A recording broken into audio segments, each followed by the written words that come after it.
When converting an outbuilding, it's helpful to have some tips. Here are some that I've found useful.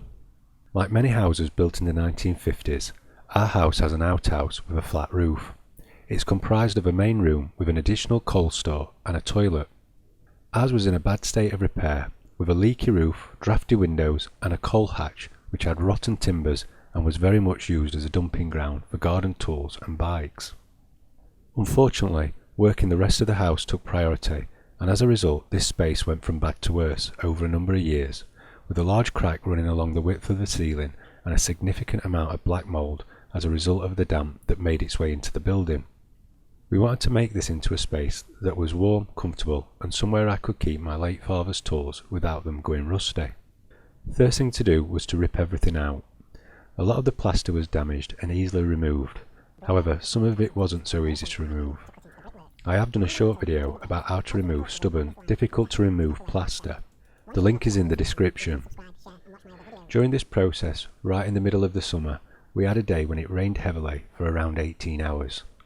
At this point in the process it was a bit inconvenient, however it was a blessing in disguise because we uncovered several leaks in the roof that we weren't aware of.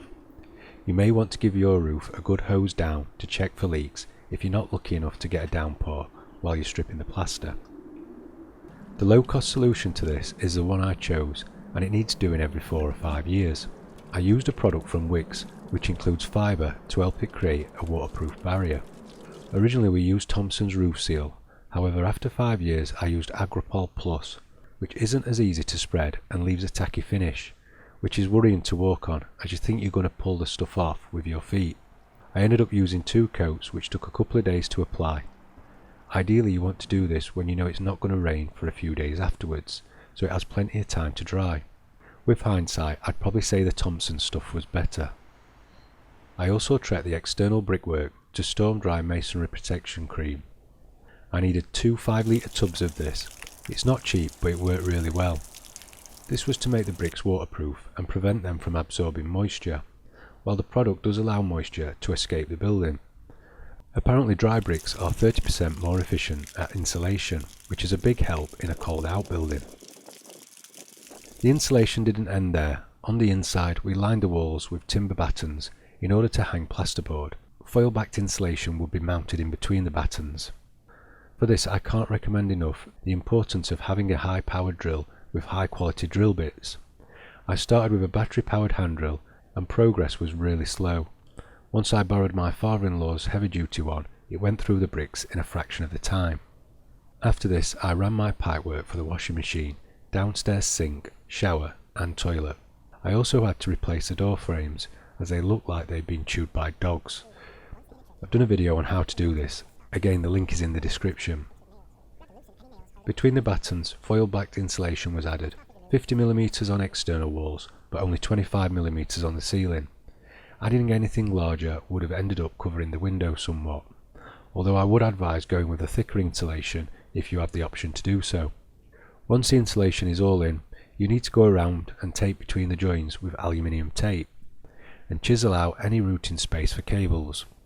The next step is to run your electrical cabling that you may need prior to adding the plasterboard, and to hook it up to the main circuit board in the house.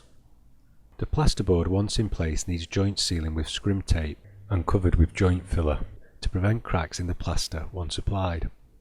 I did the plastering myself. It wasn't easy, but after a couple of practice attempts I managed to get a decent finish. Although it's not perfect, nobody has made any comments about the quality. In fact several people have asked who did it and been quite surprised when I told them I did it myself. Once this has been given time to dry, it's a case of adding final touches, so paint, skirting and architrave. Before tiling the floor, make sure you lay out the tiles to give you an idea of what it may look like, and to work out which direction will result in the least cuts required.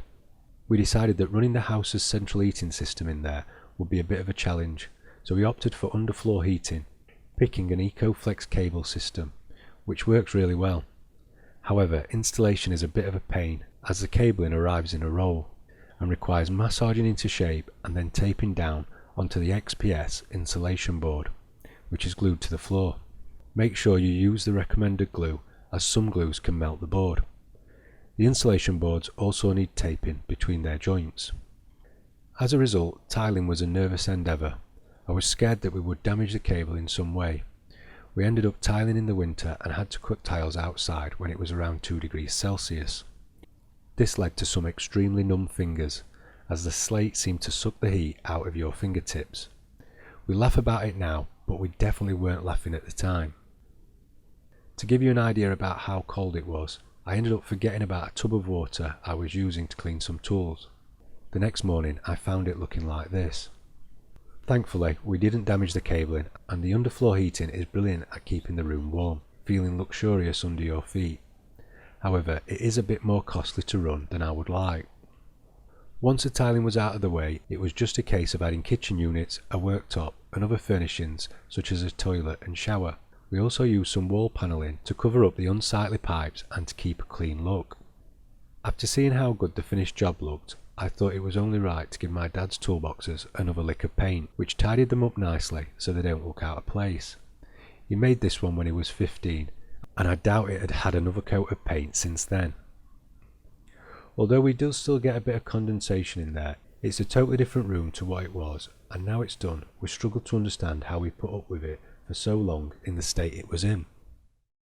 Here are some before and after pictures for comparison. Thanks for watching. Feel free to like, share, subscribe, comment and watch my other videos.